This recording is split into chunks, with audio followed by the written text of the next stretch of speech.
الدموع.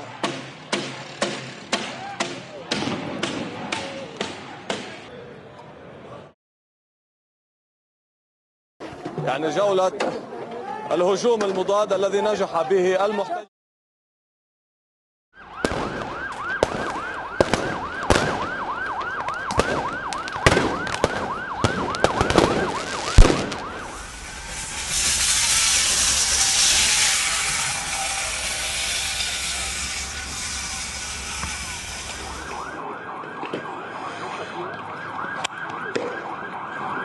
كمية القليب المسيل للدموع حاليا ما بنقدر عم نشوف الفرقاع